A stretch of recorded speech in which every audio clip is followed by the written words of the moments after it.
Welcome to the School of Laughs podcast, brought to you by schooloflaughs.com. Whether you're an aspiring comedian, a part-time pro, or a speaker who wants to become funnier, this is the podcast for you. We'll break down tools, tips, and techniques to help you get bigger, better, and more bookable. And now, here's the show.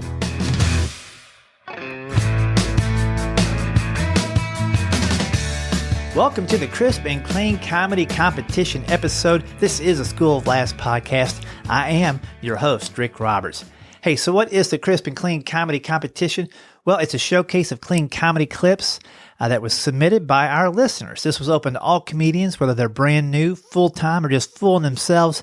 I requested that they send some stuff in so we can hear what they're up to. And the clips range from stand-up to musical comedy to comedy without an audience. I didn't clarify that I wanted to have stand-up clips, which stand-up technically is standing up in front of an audience. But throughout the COVID-19 pandemic, I failed to realize that some people didn't have a chance to go out and do a joke in front of a live audience. So they just recorded the joke right into their phone or their computer and sent it to me. Hey, and that's okay too. So we've got all those kinds of clips in this episode, 20 of them all together. And in a minute, I'll go through the list of the names of the jokes, the people who submitted them, and where they're from. But your participation comes in the form of voting. Even though I kind of feel this is more of a showcase or just kind of a check-in with the listeners and their clips, I want to pick out 3 of the best, and I want your help doing that. So here's how you can vote. 1, you can go to the schooloflaughs.com website and go to the show notes page for this episode and simply look at the list, make sure you get the name of the bit and the person, put that in the subject line of an email. I'll have an email link on there. You just click it, pop that in, it'll send it to me, and I'll tally those up. Another way you can vote, and you can do both of these, is you could go to the School of Laughs YouTube channel. You can search that online, but you can also find a link to that in the show notes at schooloflaughs.com and make a comment underneath the video of the podcast. Now, it's not a full-blown video of all these clips. This is just an image of the podcast with the whole episode playing along on the audio side of things. But you can go into the comment section underneath the video and leave a vote for your favorite name and bit and put that in there, and I'll tally those up. While you're in there, subscribe to the School of Laughs YouTube channel because some big things are happening in about 6 weeks you don't want to miss out on. And then, of course, I have a panel of judges, some secret judges. I don't want them to be harassed by the people who did not win, but I've got at least 3 people that are going to vote.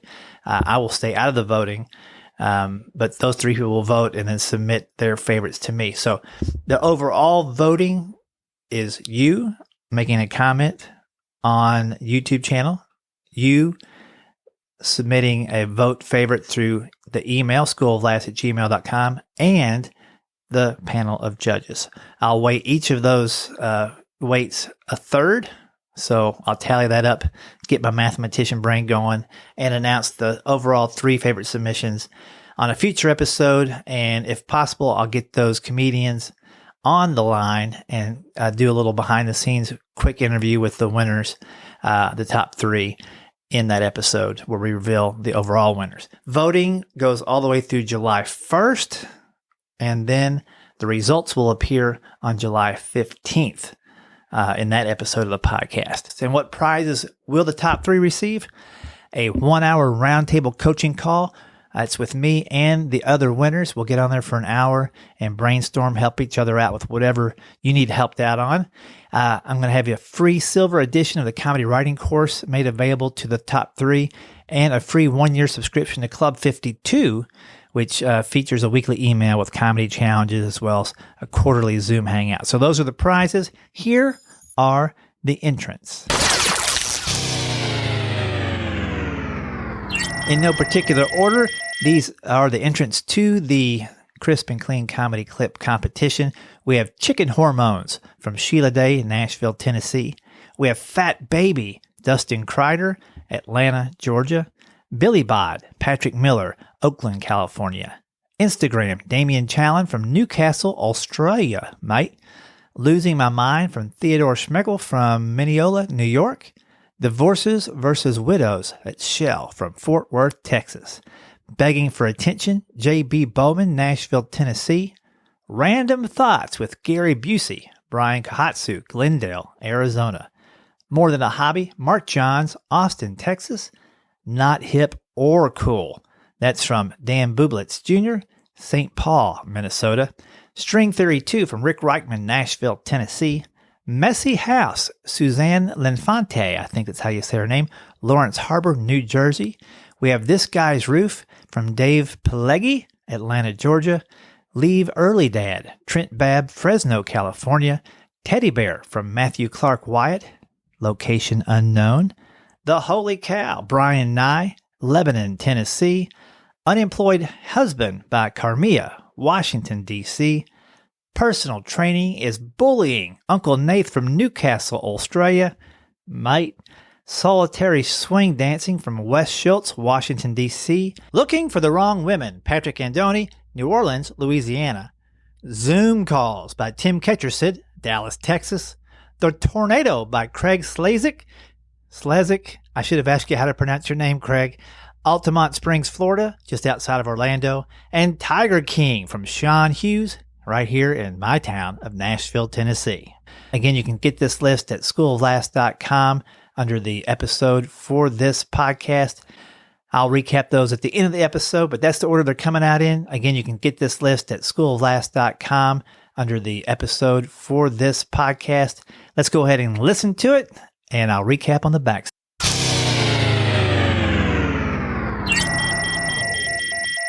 Farmers are getting carried away giving hormones to chickens. I asked my husband to go to the store for chicken breasts, and he said, "Do you want regular or Kardashian?" No, I do. I love all my kids. They're great. And the older three that we adopted are black, and the 2-year-old biological child is fat. So, you guys like fat baby jokes. That's good. We're going to get along well then.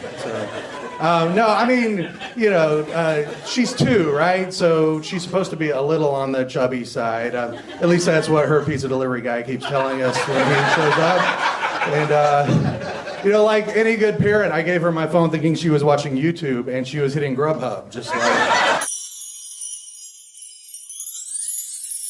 Billy's got a hot pot, slimy like a fresh cod. Billy's got a hot pot, I'm so jealous. Billy's got a hot pot, he should wear a hijab. Billy's got a hot pot, I'm so jealous. What can I do to be like that? My belly jiggles like a startled walrus. Hit the gym, eat some kale. Whoops, I barfed the kale and broke my big toe.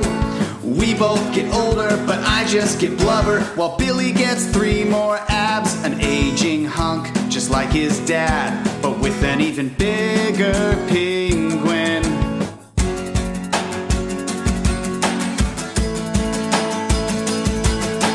Billy's got a hot pot, not a single thing wrong. Billy's got a hot pot, I'm so jealous. Billy's got a hot pot, hairy like King Kong. Billy's got a hot pot, I'm so jealous.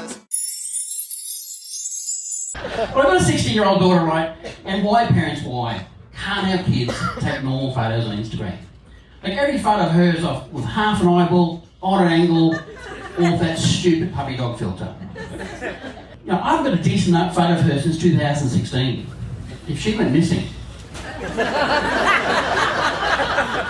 I don't know why I paused. But if she went missing though, and I had to go to the police station, I'd take some sort of ransom note style photo collage or just eyeballs and duck faces.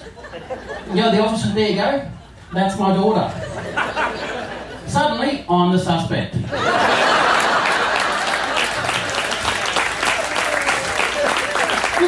It's not like I want her to go missing, it'd just be cheaper. It's just some days though, it feels like she treats me like a walking ATM, right?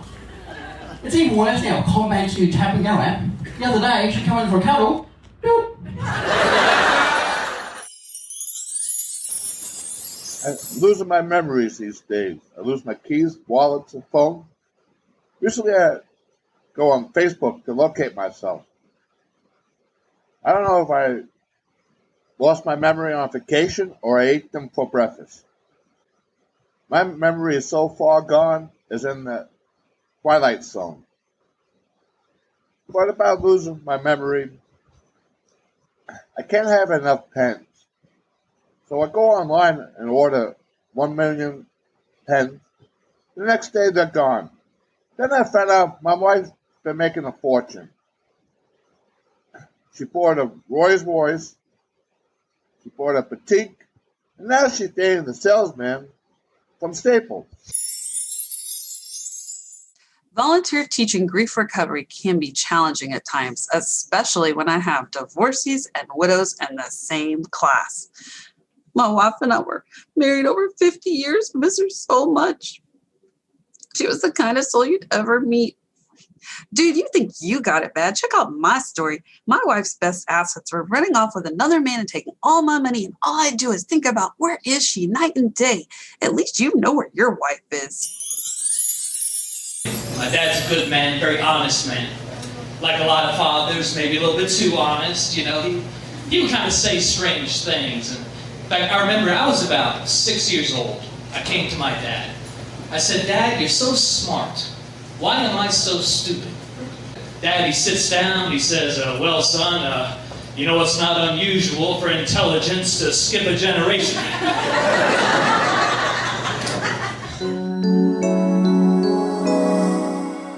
Now it's time for Random Thoughts with Gary Busey. Sometimes at night I look in the mirror and I think, am I Nick Nolte? Join us again, won't you, for Random Thoughts with Gary Busey. My wife and I have been married for 42 years.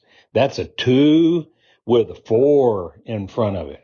And while I'm told that's not a record, I promise you it's more than a hobby.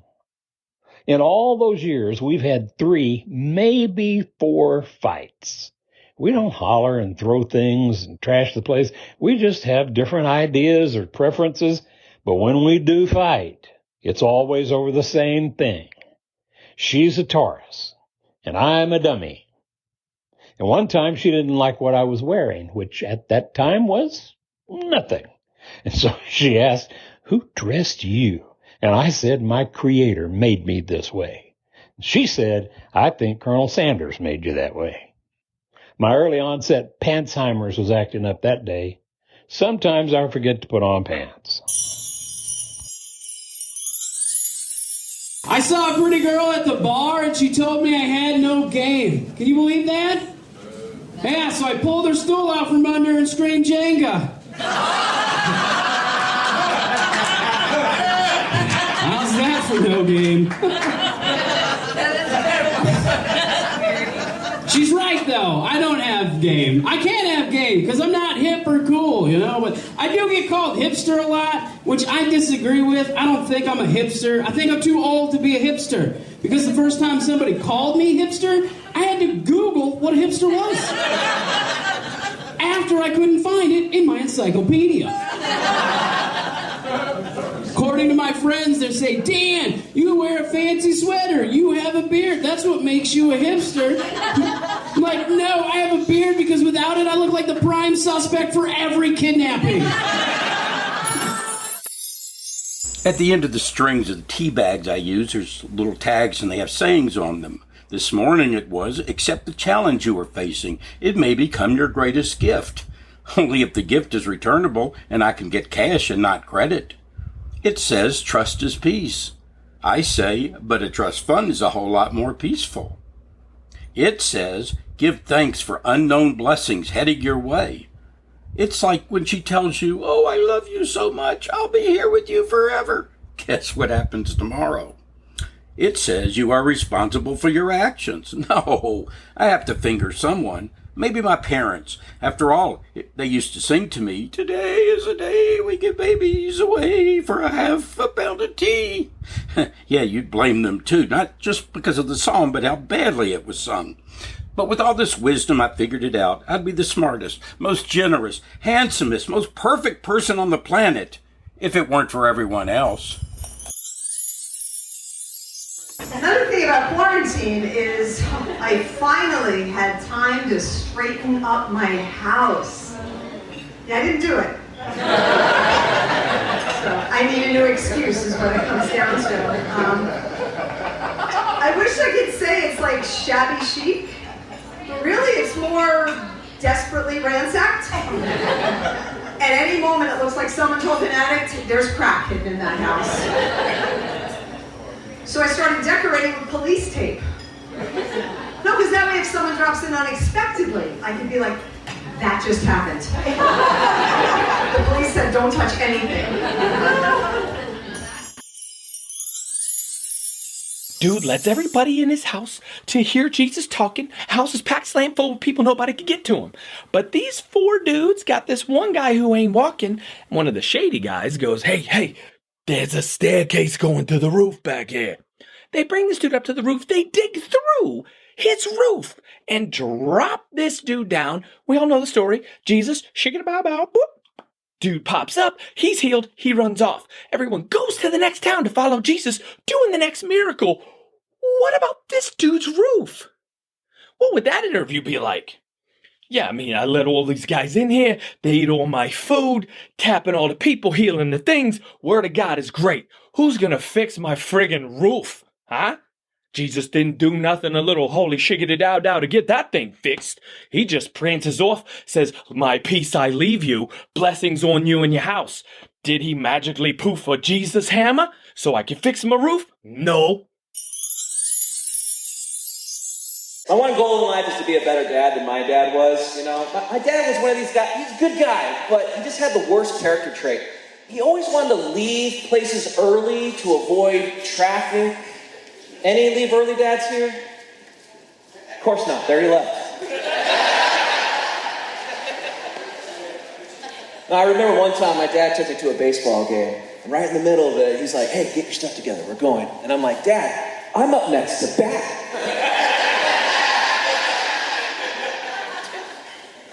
I strike out, my head's down, like, coach is like, hey man, you did your best. That's all you could do, you did your best. That's not it. Well, what is it, man? I'm gonna need a ride home.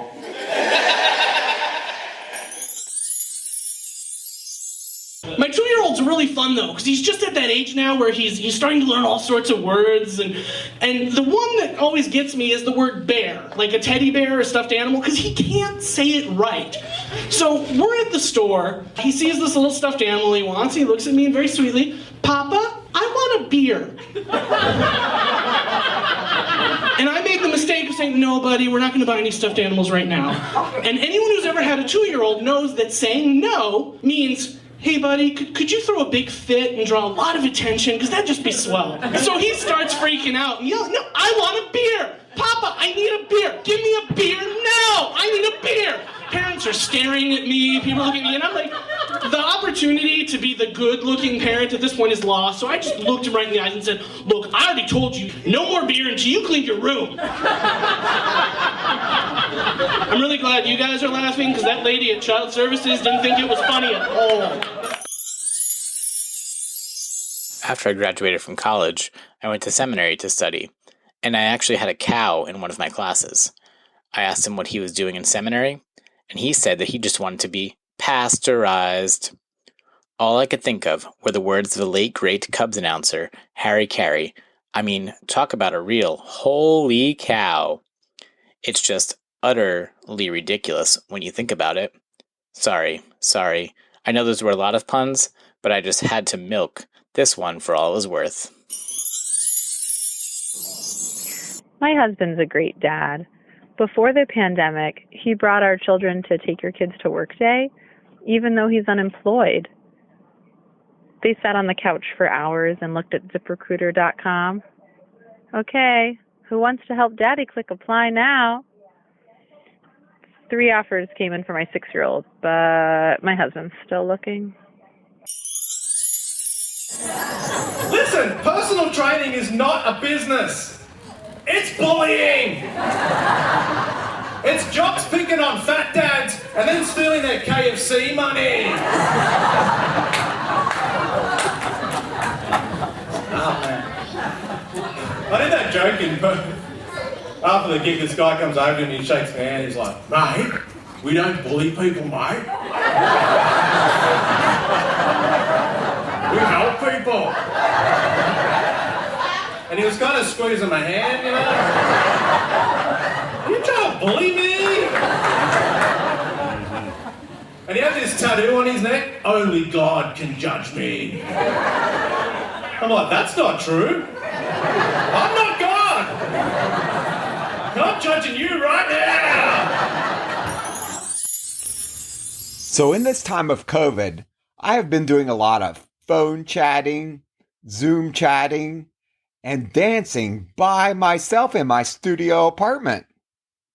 For example, I am even taking a virtual swing dance rhythm class on Zoom. I don't have a partner or anything, but at least I have learned how to count like this. A 1, a 3, a 5, a 6, a 7, a 8. I have also learned how to properly pronounce the number 7. It's 7! 7! I've been practicing a lot. Come to think of it, maybe I should have just taken a basic math class instead. But it's totally worth it because when I swing my invisible dance partner out, I just know that she is having a fabulous time. Thank you. It was hard being single so late in life because people would always ask me that question, when are you going to finally meet yourself a good woman? One time I said, maybe I just want to meet a sleazy tramp.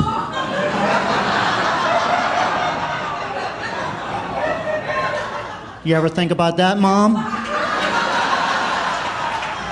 Been spending a lot of time on Zoom. I don't know about you guys. You know that little webcam on your computer? It adds like 3 inches to your forehead. Well, we're screwed then, both of us, man. I mean, I'm like clickbait for people with a thing for cone heads. Which, when my boss muted my video, I thought, well, it's the melon head. It's very distracting to everybody else, you know. But the email from the HR lady said that the tank top is not safe for work. So I was getting away with the G-string, but the tank top is a no-go. I have, as I mentioned, a 9-year-old boy, a 7-year-old girl, and a 5-year-old tornado.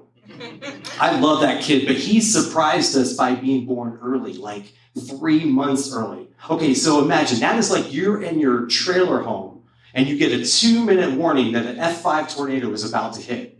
You yourself are okay, but your bank account is 10 miles away in a cul-de-sac. Yeah, and I started having kids late. I mean, I was 38 when we got married, 40 when I had my first kid. My wife had the kid. I was by her side. So if you do the math, I'll be 63 when my youngest graduates. Can you imagine that? He's going to be walking down, his friends will come up to him and say, oh, you brought your grandpa with you. And he'll be like, no, that's my dad. He lives in a cul-de-sac. I am a children's and family entertainer, and this is the weird stuff that happens in my life. I was at a birthday party today, and this kid goes, hey, I want a king's crown. So I'm like, okay, we'll make you king's crown, no problem at all. Then he said, I want a tiger sword. So I had this little tiger print balloon, and I made him this, and I was like, tiger sword. He took it and goes, look, I'm the Tiger King. We were like, no, you are not the Tiger King, okay?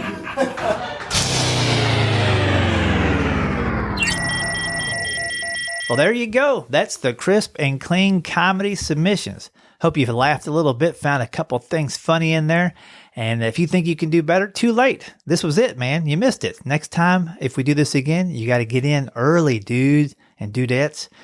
But I want you to vote now for your favorite. You can do that in a couple of ways, and you can do it more than once by using each of the 2 following methods. You can go to the schooloflaughs.com website, take a recap look at the names of the jokes and the comedians, put that in the subject line, your favorite one, and email that to schooloflaughs@gmail.com. I'll tally those up. You can also go to the School of Laughs YouTube page, and underneath the video of the episode, which is just the banner art, but you can hear the whole episode on there as well. In the comment section below the video on School of Laughs YouTube page, you can vote for your favorite again there. Just list their name and their routine number, and subscribe to the YouTube channel while you're in there. Lots of cool things happening in about 6 weeks that you don't want to miss out on, and the YouTube channel will be the first place those things are announced. Okay, that's it. Again, I'll recap the submissions. When you hear it and you hear your favorite, send in your vote. We have Chicken Hormones from Sheila Day, Nashville, Tennessee. We have Fat Baby, Dustin Crider, Atlanta, Georgia. Billy Bod, Patrick Miller, Oakland, California. Instagram, Damian Challen from Newcastle, Australia, mate. Losing My Mind from Theodore Schmelke from Mineola, New York. Divorces versus Widows at Shell from Fort Worth, Texas. Begging for Attention, J.B. Bowman, Nashville, Tennessee. Random Thoughts with Gary Busey, Bryan Kohatsu, Glendale, Arizona. More Than a Hobby, Mark Johns, Austin, Texas. Not Hip or Cool. That's from Dan Bublitz Jr., St. Paul, Minnesota. String Theory 2 from Rick Reichman, Nashville, Tennessee. Messy House, Suzanne Linfante, I think that's how you say her name, Laurence Harbor, New Jersey. We have This Guy's Roof from Dave Pileggi, Atlanta, Georgia. Leave Early Dad, Trent Babb, Fresno, California. Teddy Bear from Matthew Clark Wyatt, location unknown. The Holy Cow, Brian Nye, Lebanon, Tennessee. Unemployed Husband by Carmiya, Washington, D.C. Personal Training is Bullying, Uncle Nath from Newcastle, Australia. Mate. Solitary Swing Dancing from Wes Schultz, Washington, D.C. Looking for the Wrong Women, Patrick Andoni, New Orleans, Louisiana. Zoom Calls by Tim Ketchersid, Dallas, Texas. The Tornado by Craig Slazik. I should have asked you how to pronounce your name, Craig. Altamont Springs, Florida, just outside of Orlando. And Tiger King from Sean Hughes, right here in my town of Nashville, Tennessee. Again, you can get this list at schooloflaughs.com under the episode for this podcast. Thanks to all those that submitted. Look forward to talking to you guys soon. Stay safe and stay funny. Thanks for listening to the School of Laughs podcast. If you'd like to hear more School of Laughs podcasts, you can find them on iTunes and Stitcher.com. And don't forget to subscribe and leave a review. For information on upcoming live and online classes, visit schooloflaughs.com. Until next time, stay tuned, stay focused, and stay funny.